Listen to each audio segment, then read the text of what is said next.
Hey there, it's Kimberly here, and I'm talking all things fishy today because it's Good Friday tomorrow and I'm going to give you some quick tips to make your fish taste good.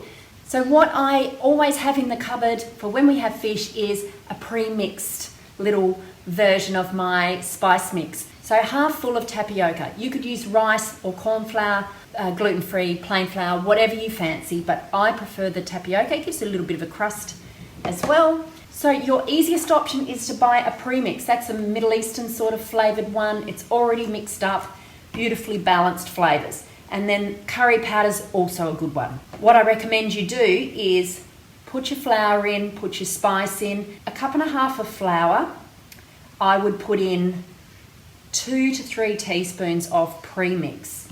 So that's like a tablespoon. It sounds like a lot, but you want to really taste those flavours. Then I would put 1 teaspoon of salt in to that, a refined sea salt or a Himalayan salt. So shake it up, dip your finger in it, lick it, and you should taste the salt and you should taste the spice, and that's what you're after. And I like boisterous spices, so I don't mind if it's a little bit too much. Cut off a little piece of fish and test it if you're worried. You want to taste it, you want it to be flavoursome, so that's perfect. The trouble with some fish is that the kids don't like it because it's too fishy, or the fish is, you're buying cheaper fish because you're feeding a billion mouths, so you're buying a cheaper fish, it's maybe a little bit in flavour. So I wouldn't necessarily do this to a beautiful piece of blue eye, and I definitely wouldn't do it to a piece of salmon. So a nice bit of blue eye, it's a nice flavour. You don't need to flour it and you don't need to spice it up. It's just beautiful how it is. Squeeze a lemon, done, perfect. In the jar, I will put about a cup of tapioca flour in there because that's my preferred flour. If I was to do a Middle Eastern one or a curry one, I would have the premix. I'd put about a tablespoon of those in there, along with 1 to 2 teaspoons of salt. Shake it up, taste it. So if I'm not doing a premix, my favourite mix is cumin, smoky paprika, oregano, dried oregano leaves, garlic and onion powder, nice, or flakes, ground black pepper, the powdered ground black pepper, so that it coats through the whole mix, and some chili powder. I would do a teaspoon of each. The chili powder, maybe half a teaspoon to start with. Shake it up with your 1 to 2 teaspoons of salt, taste it. If you get a nice hit on your tongue, don't think of chili, that is.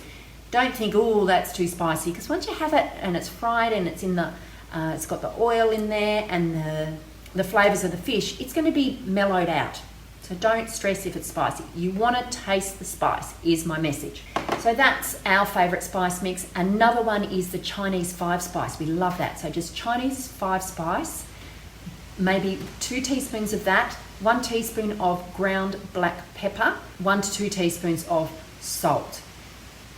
In your 1.5-ish cups of tapioca flour. That is a lovely mix as well. If you like it a little bit more subtle, not so spicy, then go for something like rosemary, oregano, ground, a bit of black pepper, ground black pepper, your salt, garlic and onion powder is nice, or flaked is good. So I throw in anything and everything and hope for the best. And you come across all these little spice mixes, like this one has got bagel seasoning in it that I got not long ago. So, it's okay to have something with a little bit more texture in it as well. So what you then do is you dab your fish with a paper towel so that it's dry, and then pop it in a plastic bag. I do about 1 kilo at a time, dust it with flour. So I tip about that much flour in, not too much, shake it all about and just lightly coat it, and then shake off the excess, pop it on a plate, ready to fry. I fry in coconut oil or macadamia oil, either in a frying pan. I'm lucky I've got the teppanyaki plate so I can do lots at once, but tomorrow it's going to be a nice day. We're going to be outside on the barbie, and the barbie will hold a little bit of a thin layer of oil because the flour will soak it up. But you don't start with a big pool of it, is what I'm getting at. So when it comes to cooking your fish, cook your fish skin side up if you've got skin, but if you pretend the skin was still on there, put that side up first and cook it. Can't tell you timing because it depends how thick or thin that piece of fish is. So we always cut ours up. So if you've got a big piece of fish, a fish was that big, then it's all a bit even in size. So cut it into sizes that are a little bit more even, put the thicker bits on first and the skinny bits last.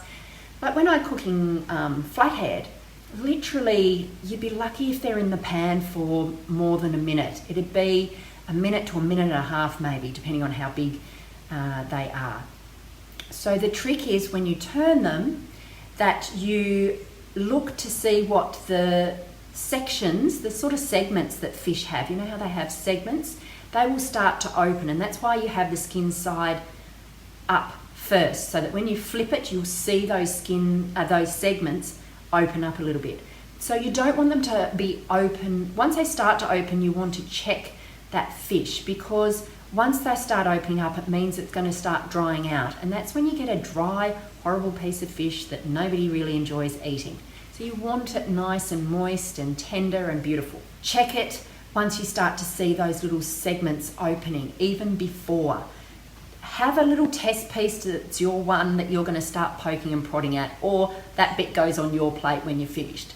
So that's my cooking tips. Okay, so now we've cooked our fish. What are we going to serve it with? Well, a salad or something yummy like that, but I'm talking about what's your tartare or your Thousand Island dressing that we used to have back in the 80s. So my version of a tartare or something like that is my mayo. So go to my website, I'll put a link below, and go to my website and check out my mayo recipe. There'll be a YouTube video in there somewhere, and see how easy it is. Less than 2 minutes and you're done. So I make it in a jar like that, same size, and instead of the mustard, put in miso paste or tahini paste, something like that. Put in a little spoonful of tomato paste to get that pinky colour that people might find a little bit more interesting, and plus you'll get a little bit of tang. Add extra lemon juice, and sometimes you could stir through some capers or some chopped gherkins or the dill cucumbers. Chop them up really fine and put them in, or you could blitz them with your stab mixer as well. Extra garlic, anything like that. So add in some interesting things to make it a little bit more tangy and to go with your fish. So of course the lemon juice is going to be really good for that. Don't fiddle with it too much, like really just take out the mustard, or keep it mustardy. Take out the mustard and put in tahini or miso paste, tomato paste, extra garlic is good as well, and some chopped little salty morsels that are going to give you that pop. That is what all we do for our seafood sauce, if you like. You could also stir half mayo, half natural yogurt to make it more tangy, because the natural yogurt's tangy, and then it goes further as well. So if you're cooking for a lot of people and everybody's going, yeah, loving your sauce, then they will down heaps more, because it's also great for dipping your chips in or your baked spuds or whatever you're having with it. So that is it for my fishy tips. I hope you have a wonderful Easter, and I will see you soon.